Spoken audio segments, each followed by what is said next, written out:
Hello guys. आज मैं बताने जा रहा हूँ इंपॉर्टेंट टॉपिक है aldol condensation and Cannizzaro reaction.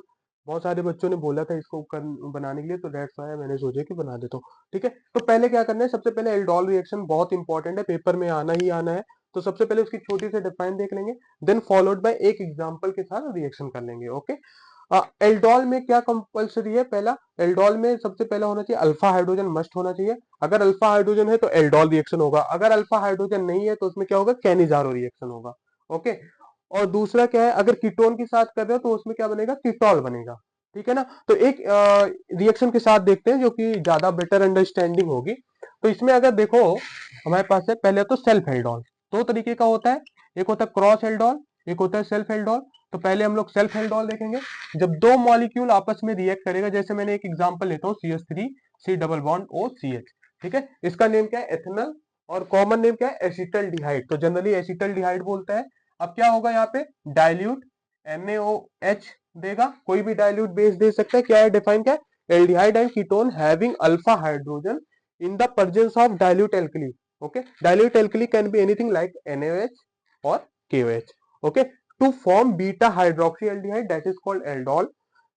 If aldol or ketone loss of water to form alpha beta unsaturated compound, that is called aldol condensation product. Okay, अब यहाँ पे है ये रिएक्शन। अभी देखते हैं इसका मैकेनिज्म कैसे होगा। तो सबसे पहला काम क्या होता है, ये बेस दिया है, तो बेस, अच्छा ये हमारे पास क्या है, फंक्शनल ग्रुप है। इससे डायरेक्टली अटैच कार्बन क्या होता है, अल्फा कार्बन। ओके, तो इससे अटैच हाइड्रोजन क्या होगा, अल्फा हाइड्रोजन। अब क्या होगा, यहाँ पे मैं इसको एक हाइड्रोजन नीचे दिखा रहा हूँ, C double bond O hydrogen. अब क्या होगा, इसका बेस क्या होगा, OH माइनस है। ये प्रोटॉन को ऑब्स्ट्रैक्ट करेगा, ये वहां पे आएगा, ये वाला बॉन्ड इधर जाएगा। तो क्या हो गया, CH2 double bond C, oxygen negative. यहाँ पे हाइड्रोजन है, इसको बोलते हैं हम लोग इनोलेट। ठीक है, अब ये रेजोनेंस स्टेबलाइज होता है, बहुत लोग इसको ऐसे ही दिखा देते हैं। तो जैसे भी तुम्हें बेटर अंडरस्टैंडिंग के लिए है, जो भी है वो बना लो। ओके, ठीक है, तो इसको एग्जाम में बेसिकली यही दिखाते, तो इसी को दिखाओ। अब सेकंड क्या होता है, स्टेप टू। स्टेप टू ये अटैक करेगा। स्टेप टू क्या करेगा, ये सेम, क्योंकि एक मॉलिक्यूल का इनोलेट बन गया, और दूसरे पे जाके अटैक करेगा, CH2 C double bond OH minus. अब दूसरा मॉलिक्यूल क्या है मेरे पास, CH3 C double bond O hydrogen. ये हमारा क्या इलेक्ट्रोफिलिक सेंटर है। ओके, तो क्या होगा, ये सॉरी न्यूक्लियोफिलिक, तो ये यहाँ पे जाके अटैक करेगा, न्यूक्लियोफिलिक सेंटर रहता है, तो ये यहाँ पे जाके अटैक करेगा। ओके, देन क्या होगा, CH3 C double bond C, अब ये इधर आएगा तो ये बॉन्ड ऊपर जाएगा, ऑक्सीजन पे नेगेटिव चार्ज आ जाएगा, हाइड्रोजन इस कार्बन से क्या जुड़ा, ये CH2 और C डबल बॉन्ड OH। ठीक है, ये बन गया। अब क्या होगा, एक हाइड्रोजन अब्स्ट्रैक्ट कर लेगा, क्योंकि सोर्स वाटर का सोर्स रहता ही है, H प्लस अब्स्ट्रैक्ट कर लेगा यहाँ से, तो क्या बन गया, CH3 CH और CH2 C double bond OH। ठीक है, ये क्या बन गया, देखो alpha beta gamma, beta hydroxy aldehyde. ठीक है, ये लिखा है ना, बीटा हाइड्रोक्सी एल्डिहाइड। कीटोन के केस में क्या होगा, बीटा हाइड्रोक्सी कीटोन होगा। अच्छा, एक चीज और याद रखना, कभी कभी ना ये डाइल्यूट NaOH और KOH भी देता है, कभी कभी BaOH बैरियम हाइड्रोक्साइड भी दे देता है, तो ये भी ध्यान में रखना। ठीक है, ये जरूर ध्यान में रखना। देन आफ्टर क्या आता है, ये हो गया हमारे पास, फॉर्म हो गया। अब क्या होगा, स्टेप थ्री क्या होता है, कंडेंसेशन प्रोडक्ट। स्टेप थ्री क्या होता है, कंडेंसेशन। कंडेंसेशन में क्या होगा, अल्फा बीटा हाइड्रोक्सी बन गया, beta hydroxy CH OH CH, यहाँ पे C डबल बॉन्ड OH है। अब क्या होगा, यहाँ पे हीट करोगे, हीट करोगे तो क्या होगा, अब दो पॉसिबिलिटी है, यहाँ पे एक हाइड्रोजन है और दूसरा यहाँ पे, तो हमें देखना है क्या, कौन सा मेजर प्रोडक्ट बनेगा। तो मेजर प्रोडक्ट देखते हैं, सेटजअप प्रोडक्ट होता है, या देखते हैं किसके पास हाइपर कॉन्जुगेटिंग स्ट्रक्चर ज्यादा है, किसके पास रेजोनेंस स्टेबलाइज है, ये सारे फैक्टर्स होते हैं। तो यहाँ पे देखोगे, ये हाइड्रोजन यहाँ से निकालेगा तो कितना होगा, CH3 CH double bond C। Okay, CH, और यहाँ पे क्या हो जाएगा, C डबल बॉन्ड, ये बन गया। तो ये हो गया alpha beta unsaturated carbonyl. Okay, और ये क्या हो गया, यहाँ पे देखो 3 अल्फा हाइड्रोजन है, जो अगर यहाँ पे बनाते हैं तो only 2 alpha hydrogen, that's why this is more stable. ठीक है, तो एल्डोल रिएक्शन में ये करना है। अब आता है सेल्फ एल्डोल का। सेल्फ कीटोन में भी सेम टाइप होगा। उसमें प्रोपेनॉन का एग्जांपल ले लो, सेम टाइप से रिएक्शन करा सकते हो। सेल्फ एल्डोल में क्या होता है, two same type of molecule आपस में रिएक्ट करते हैं। क्रॉस एल्डोल में क्या होगा, two different type of aldehyde molecule attack करेंगे। एक एग्जांपल ले लेते हैं जिससे उसका भी तुम्हें आइडिया मिल जाए, क्योंकि पेपर में आ जाता है तो पता होना चाहिए। ठीक है, ये हो गया। अब इसके बाद क्या होगा, हमारे पास आता है cross aldol product. Cross aldol product में क्या होता है भाई, क्रॉस एल्डोल में two different type of reaction होते हैं। जैसे पहला पहला तो एक सेल्फ रिएक्शन होगा, उसको बोलते हैं हम लोग सेल्फ एल्डोल प्रोडक्ट। तो सेल्फ एल्डोल के दो प्रोडक्ट बनेंगे, और उसमें क्या होगा, डिफरेंट क्रॉस से भी रिएक्शन होता है, that is called cross aldol product. ठीक है, अब एक एग्जांपल के थ्रू देखते हैं। सेल्फ एल्डोल हो गया हमारे पास, अब आएगा क्रॉस एल्डोल।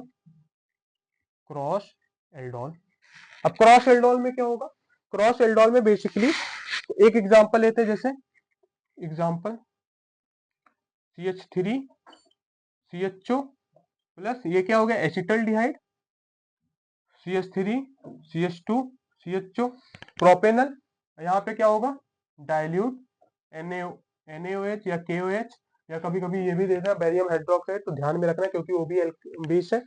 ओके, अब क्या होगा, इसमें फोर पॉसिबिलिटी है। पहला क्या होगा, यहां से प्रोटॉन निकाले और ये क्या करे, इस कार्बोनिल सेंटर पे अटैक करे, तो वो क्या होगा, क्रॉस एल्डोल प्रोडक्ट। दूसरा क्या पॉसिबिलिटी, यहीं से निकाल के ये सेल्फ पे भी रिएक्शन कर देता है, तो उसको बोलता है सेल्फ एल्डोल प्रोडक्ट। दूसरा क्या हो सकता है, ये ज्यादा एसिडिक हाइड्रोजन है, तो यहां से निकाले, ये क्या करे, इसके वाले सेंटर पे अटैक करे। दूसरी पॉसिबिलिटी क्या है, ये खुद के वाले सेंटर पे भी अटैक कर सकता है, कार्बोनिल सेंटर पे। ठीक है, तो दैट इज, इस तरीके से चार प्रोडक्ट बनेगा। तो मैं एक बार आइडिया बता देता हूँ कि कैसे होगा। ओके, तो अगर सपोज करो ये यहां से एसिडिक हाइड्रोजन निकाला, CHO OH माइनस आया, ऐसे प्रॉपर लिख के दिखाना है पेपर में, CH माइनस हो गया, CH2 माइनस, CHO हो गया। अब क्या होगा, ये सेल्फ पे अगर सपोज करो प्रोडक्ट बनाते हैं, सेल्फ पे वो करता है, CH3 C डबल बॉन्ड हो, एक को लो, एक मॉलिक्यूल को लो, उसके साथ जितना रिएक्शन है पहले वो करा दो, फिर दूसरे को लो, उसके साथ जितना रिएक्शन है वो करा दो। यहाँ पे हाइड्रोजन है, अब क्या होगा, ये यहाँ पे अटैक किया, ये ऊपर गया, तो क्या हो गया, CH3 CO नेगेटिव, यहाँ पे H है, और ये क्या हो गया, CH2 C double bond OH। Okay, ये फॉर्म हो गया। अब क्या होगा, प्रोटॉन का सोर्स है तो यहाँ पे हाइड्रोजन आ जाएगा, ये क्या हो गया, बीटा हाइड्रोक्सी एल्डिहाइड। ओके, अब क्या होगा, इसको अगर हीट करोगे तो कंडेंसेशन प्रोडक्ट बन जाएगा। कंडेंसेशन, अब दो पॉसिबिलिटी है, या तो यहां से निकाल सकते हो या तो यहां से निकालोगे, तो ऑब्वियस सी बात है यहां से निकालोगे क्योंकि हाइपर कॉन्जुगेशन स्ट्रक्चर ज्यादा है, और क्या है, रेजोनेंस स्टेबलाइज भी है, तो क्या हो जाएगा, यहाँ पे ये एल्डोल प्रोडक्ट है, और जो ये बना है CH double bond CH C double bond OH, ये क्या है हमारे पास, 3 अल्फा हाइड्रोजन, ये हमारे पास है सेल्फ एल्डोल प्रोडक्ट। सेल्फ पे रिएक्शन किया तो इसको बोल देंगे हम लोग सेल्फ एल्डोल प्रोडक्ट। ओके, ये हमारा प्रोडक्ट नंबर 1 हो गया। अब क्या होगा दूसरा, अब सेम मॉलिक्यूल जो इसका हमने बनाया, ये क्या कर सकता है, इसके इलेक्ट्रोफिलिक सेंटर पे अटैक कर सकता है, तो क्या होगा, CH2 माइनस CHO प्लस, इसके सेंटर पे अटैक करेगा, CH3 CH2 C double bond O hydrogen, ये यहाँ पे रिएक्शन हुआ, ये ऊपर गया, तो क्या बन गया, CH3, देखो प्रोडक्ट कैसे लगता है, फिर CH2, यहाँ पे C ऑक्सीजन नेगेटिव, हाइड्रोजन है इससे, इससे क्या हो जाएगा, CH2 और CHO, ये बन गया। ओके, अब क्या होगा, यहाँ पे पता है प्रोटॉन का अब्स्ट्रैक्ट हो जाए, यहाँ पे आ जाएगा, बीटा हाइड्रोक्सी एल्डोल बन गया। अब दो पॉसिबिलिटी है, अब ये हाइड्रोजन, अब अगर कंडेंसेशन कराओगे हीट के साथ, तो या तो यहां से निकालेगा या तो यहां से निकालेगा। तो अगर सपोज करो ये यहाँ, सपोज करो क्या, यहीं से निकलेगा क्योंकि मोर स्टेबलाइज होगा, तो CH3, ओके, रेजोनेंस स्टेबलाइज भी है ना इधर, CH double bond CH CHO, देखो ये इधर आया, ये इधर गया, तो ये रेजोनेंस स्टेबलाइज है, तो ये क्या हो गया, हमारा क्रॉस एल्डोल प्रोडक्ट हो गया, that is product number 2, cross aldol product. Okay, अब आता है थर्ड। तो मैंने क्या किया, पहले इसका इनोलेट बनाया, ये सेल्फ के साथ इसी के रिएक्शन करा दिया, देन इसके पास इसके सेंटर पे अटैक कराया, कार्बोनेट सेंटर पे, तो इसका दो प्रोडक्ट हो गया। अब क्या करेंगे, इसका इनोलेट बनाएंगे। इसमें एसिडिक हाइड्रोजन वो होता है जो ज्यादा इलेक्ट्रोनेगेटिव एटम से अटैच होता है, तो carbonyl is a more electronegative atom, that's why this hydrogen is more acidic as compare to this one. So abstraction of proton will take place from this side. Okay, OH minus, proton लिया, यहाँ पे negative charge आ जाएगा, क्या बन गया CH3 CH, negative charge CHO, enolate बन गया। Okay, अब क्या करेगा, ये इसके इलेक्ट्रोफिलिक सेंटर पे अटैक कर देगा। जब इसके इलेक्ट्रोफिलिक सेंटर पे अटैक करेगा तो क्या बन जाएगा प्रोडक्ट, ये यहाँ पे अटैक करा, ये ऊपर गया। देखो कैसे लिखेंगे, पहले लिखने का मेथड देखो, ये लिखो CH3 C, अब इस पे क्या ऑक्सीजन पे नेगेटिव हो जाएगा, इसके साथ एक हाइड्रोजन है, इस कार्बन से ये वाला बीच वाला कार्बन जुड़ा है CH, और इससे क्या है एक CHO है, CHO लगा दिया, इसी कार्बन से एक CH3 है, CH3 लगा दिया। ओके, अब इसमें यहाँ पे हाइड्रोजन आ जाएगा, बन गया एल्डोल प्रोडक्ट। अब इसका हीट करके क्या करोगे, रिमूवल ऑफ वाटर निकाल दोगे, यहाँ से हाइड्रोजन निकल जाएगा, ये निकल जाएगा, तो क्या बन गया CH3 CH double bond C CH3 और CHO। अब यहाँ पे देखो ये कितना स्टेबलाइज है, अल्फा बीटा अनसैचुरेटेड, एक तो कार्बोनिल बन गया, दूसरा क्या है 6 अल्फा हाइड्रोजन है, मोर स्टेबल, और रेजोनेंस स्टेबलाइज है ही। ओके, फोर्थ प्रोडक्ट क्या आता है, आ रहा है, फोर्थ प्रोडक्ट क्या आता है, सेम हमारे पास इनोलेट क्या बना है CH माइनस, और अच्छा ये कौन सा प्रोडक्ट हुआ, ये देखो डिफरेंट मॉलिक्यूल पे अटैक किया है, तो इसलिए हुआ ये सेल्फ नहीं सॉरी क्रॉस एल्डोल प्रोडक्ट।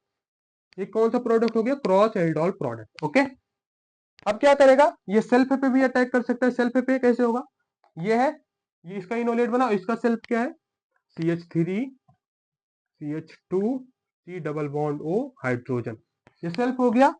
अब क्या होगा, ये यहाँ पे अटैक करेगा। ओके, कंफ्यूज मत होना, एरो सही होना चाहिए, एरो पुशिंग बहुत इंपॉर्टेंट है। तो कैसे बनेगा, देखो प्रोडक्ट कैसे बनाते, ये लिखा CH3 CH2 C, अब ये बॉन्ड ऊपर जाएगा, ऑक्सीजन नेगेटिव, इससे एक हाइड्रोजन अटैच है, हाइड्रोजन कर दिया। अब इससे देखो क्या है, ये वाला कार्बन अटैच है, ये CH कर दिया। अब इस CH से क्या अटैच है, एक CHO एक CH3, इससे क्या अटैच है CHO और एक CH3, तो ऐसे प्रोडक्ट लिखते हैं। ओके, देन क्या होता है, अब ये प्रोटॉन का अब्स्ट्रैक्ट कर लेगा, बन गया क्या बन गया, अल्फा बीटा हाइड्रोक्सी कीटोन बन गया। देखो ये हुआ अल्फा कार्बन, ये हुआ बीटा कार्बन, ये भी बीटा है, ये गामा है, ये डेल्टा है। ठीक है, तो हमें बीटा से मतलब है। ओके, अब क्या हो गया, अब यहाँ पे प्रोटॉन का रिमूवल होगा, तो अगर यहाँ से हाइड्रोजन जाएगा, हीट करोगे कंडेंसेशन में, तो ज्यादा स्टेबलाइज प्रोटॉन होगा, CH3 प्रोडक्ट होगा CH2 CH double bond C, यहाँ पे क्या है C डबल बॉन्ड OH है। ओके, और यहाँ पे लगा है CH3 मॉलिक्यूल। ठीक है, तो ये बन गया हमारे पास इसका। अब यहाँ पे देखो 3 to 5 इतना अल्फा हाइड्रोजन है, दैट्स व्हाई ये बहुत स्टेबल प्रोडक्ट है। तो ये 4 डिफरेंट टाइप ऑफ प्रोडक्ट हो गया हमारा। ये भी क्या हुआ, ये सेल्फ एल्डोल हुआ। ओके, मैं सेल्फ लिख दे रहा हूँ, समझ जाना, सेल्फ एल्डोल क्रॉस सेल्फ। तो क्या हुआ, aldehyde and ketone that have alpha hydrogen dilute alkali, तो ये क्रॉस एल्डोल और सेल्फ एल्डोल प्रोडक्ट हो सकता है। सेम ऐसे कीटोन के साथ भी कर सकते हो, कॉन्सेप्ट सेम रहेगा, बहुत इंपॉर्टेंट है, पेपर में फिक्स सही आएगा। ओके, अब बताते हैं कैनिजारो रिएक्शन। ठीक है, अभी इसको रीच करता हूँ, कैनिजारो रिएक्शन कैसे करेंगे। Okay, then Cannizzaro reaction, aldol हमने कर लिया। ठीक है, एल्डोल का एग्जांपल, क्रॉस एल्डोल का एग्जांपल। अब आता है कैनिजारो। कैनिजारो एग्जांपल बहुत इंपॉर्टेंट है, ये भी डिफाइन के रूप में जस्ट पूछ सकता है। तो इसमें क्या होगा, एल्डिहाइड, अगर अल्फा हाइड्रोजन था तो एल्डोल हो रहा था, क्रॉस एल्डोल। अगर नहीं है तो क्या बनेगा, aldehyde that do not have alpha hydrogen on treatment with concentrate alkali. अब कॉन्सेंट्रेट एल्कली में क्या हो सकता है, कॉन्सेंट्रेट एल्कली में हो सकता है लाइक, यहीं पे लिख देता हूं मैं, कॉन्सेंट्रेट एल्कली, कॉन्सेंट्रेट NaOH और KOH, ये हो सकता है। ठीक है, अंडर को self oxidation and reduction reaction, वो सेल्फ ऑक्सीडाइज भी हो जाएगा, रिडक्शन भी हो जाएगा, दैट इज कॉल्ड डिसपर्पोनेशन रिएक्शन। या ये तुम्हारा छोटा सा डिफाइन हो गया, सिंपल। अब इसका एग्जांपल इंपॉर्टेंट है, इसका एग्जांपल इंपॉर्टेंट है, इसमें क्या होगा, जैसे हमारे पास है आ, ये बेंजल डिहाइड, ओके, बेंजल डिहाइड का अगर 2 मॉलिक्यूल ऑफ बेंजल डिहाइड रिएक्शन कराओगे, अब देखो ये क्या हुआ, ये functional group AC alpha carbon है, अब ये अल्फा कार्बन है तो इसमें क्या है, इसमें हाइड्रोजन नहीं है, अल्फा हाइड्रोजन, तो क्या हो जाएगा ये, जब ये कॉन्सेंट्रेट NaOH से रिएक्शन कराओगे उसमें क्या था, डाइल्यूट NaOH था, यहाँ पे क्या है, कॉन्सेंट्रेट है, तो ये चीज ध्यान में रखना। अब कॉन्सेंट्रेट से कराओगे तो क्या बन जाएगा ये, इसको क्या बोलोगे, बेंजाइल अल्कोहल, ठीक है, कॉमन नेम पता होना चाहिए, CH2OH, that is called benzyl alcohol, okay, benzyl alcohol बन गया, और क्या हो गया, सोडियम बेंजोएट, ये बन गया। अब अगर सपोज करो और क्या बन सकता है, फॉर्मल्डिहाइड से रिएक्शन करो, फॉर्मल्डिहाइड का फॉर्मूला क्या होता है, HC डबल बॉन्ड OH, इसके 2 मॉलिक्यूल हो गए, इसके पास भी अल्फा कार्बन ही नहीं है तो अल्फा हाइड्रोजन कहां से होगा, ये आपस में रिएक्शन होगा किससे, कॉन्सेंट्रेट NaOH या KOH, ओके, तो क्या होगा, मैकेनिज्म में नहीं जा रहा हूं, इसमें सिर्फ रिएक्शन ध्यान में दो, ओके, क्योंकि मैकेनिज्म इसकी पूछने का पॉसिबिलिटी नहीं है। देन फॉर्मेशन क्या होगा, अब इसी का ऑक्सीडेशन भी हो जाएगा और रिडक्शन भी, ऑक्सीडेशन होगा, रिडक्शन होगा तो क्या बन जाएगा, अल्कोहल बन जाएगा, दैट इज कॉल्ड, इसमें क्या बन सकता है, रिडक्शन हो गया, मेथनॉल बन गया, रिडक्शन हो गया, अगर ऑक्सीडाइज हो जाएगा तो क्या बन जाएगा, एसिड का सॉल्ट बन जाएगा, क्योंकि यहाँ पे Na+ है, ठीक है, अब ये क्या हो जाएगा, यहाँ पे C double bond O- Na लिए रखा है तो यहाँ पे Na लगा दो, K है तो ये लगा दो, तो क्या हो गया, सोडियम फॉर्मेट, ये इसका ये बन गया मेथनॉल और सोडियम फॉर्मेट। तो 2 एग्जांपल है, इसका 2 एग्जांपल ध्यान में रखो, डिफाइन और सिंपल एल्डोल क्रॉस एल्डोल की मैकेनिज्म कर लो, ठीक है, बहुत इंपॉर्टेंट था, ओके, ऑल द बेस्ट, इसको अच्छे से लिख लेना और अच्छे से पढ़ो, ऑल द बेस्ट।